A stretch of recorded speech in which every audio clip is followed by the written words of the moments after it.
ঠিক আছে। আসসালামু আলাইকুম দর্শক, যুক্ত করছি আপনার এই মুহূর্তে আপনার হাটাজারি খাগড়াছড়ি মহাসড়কে কাঠিয়াহাটের আগে সাধারণ শাহ মাজার গেটের সংলগ্ন এই মুহূর্তে এই পিকআপ ভ্যান, এ দেখেন নাম্বার প্লেট, এই পিকআপ ভ্যানের সাথে ধাক্কা গিয়ে একজন ব্যক্তি স্পট ডেথ মারা গিয়েছে এই মুহূর্তেই, একটু অল্পক্ষণ আগে, যদিও হাসপাতালে নেওয়া গেছে মৃত। এখান থেকে জনসংঘ সকলে অবশ্যই এটি বিষয়টি ক্লিয়ার করেছেন। লোকটি গাড়িটি খুব দ্রুত স্পিডে আসার কারণে লোকটি দাঁড়িয়েছিল, এখানে ধাক্কা খেয়ে মারা গেছে। সর্বোপরি বলতে চাই, এখানে এই হাটাজারি মহাসড়কটি দীর্ঘদিনের ডিভাইডার দাবি অবশ্যই জনগণের আছে, ছিল, কিন্তু অকারণে এই জায়গাটিতে ডিভাইডার না দেওয়ার কারণে আসলে অহরহ অ্যাক্সিডেন্ট হয়ে যাচ্ছে নিয়মিতভাবে।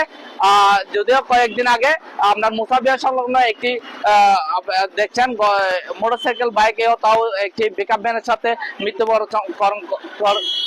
মৃত্যু হয়েছে একজন ছেলের।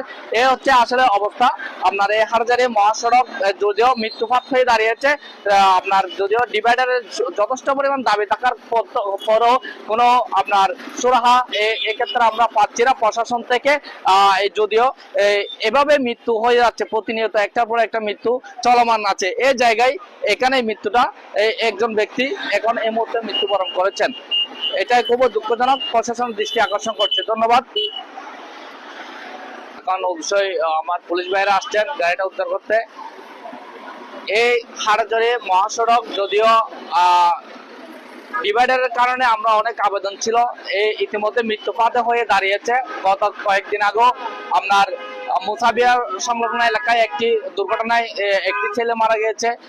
আসলে এই রোডটি প্রশস্ত হওয়া, ডিভাইডেড হওয়া খুবই জরুরি। জনগণ এবং প্রশাসন সকলে অনেক দাবি, কিন্তু তারপরেও এই রোডটি ডিভাইডার না হওয়ার কারণে এই যে রোড পারাপার করতে গিয়ে আজকেও একটি তরতাজা প্রাণ মারা গেছে, মারা গেছে। এটা আসলে খুবই হতাশাজনক। দেখুন দেখুন না বড় ভাই দেখুন না ভাইয়া, এখন না কিভাবে দেখুন রোড পার মারা গেছে না, ও এমনি খারাপ হয়নি, বাজার তেলের রোড পারে বুঝে গাড়ি স্পিড আইরে ওর মারুল লয় 50 দূরে লেগে গেছে। গাড়ি স্পিড আসছে জানো, বহুত স্পিড আসছে মারুল লবে ওরে লগে গেছে। রোড দেও সাদা দাঁড়িয়ে দিতে আছে, তাহলে গাড়ি বুঝে না পারে আইনের প্রক্রিয়া কি এখন তো ডেড হলি মনে করো।